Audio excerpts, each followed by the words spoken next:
नमस्कार मंडळींनो, आज आपण बनवणार आहोत झटपट अशी होणारी सोललेल्या वालाची भाजी। तर चला मग आपण सुरुवात करूया।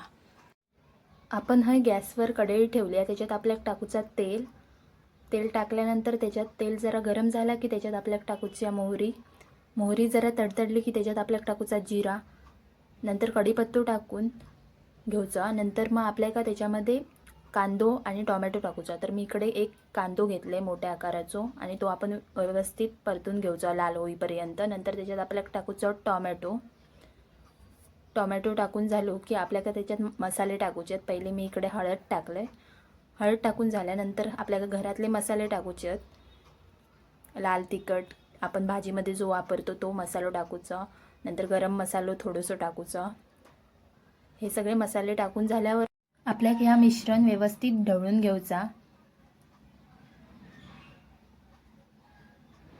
नंतर आपल्याला इकडे सोललेले वाल घ्यायचे। मी इकडे हे वाल सोलून ठेवलेले ते आता मी ह्याच्यात टाकतोय। नंतर आपल्याला ह्याच्यात पाणी टाकूचा योग्य त्या प्रमाणात।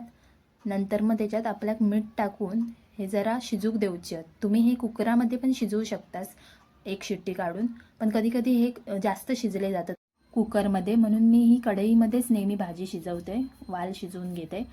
तर मी ह्याच्यात टाकले थोडासा खोबरा, थोडी कोथिंबीर टाकले आणि ही आता मी व्यवस्थित ढवळून घेणार आहे भाजी।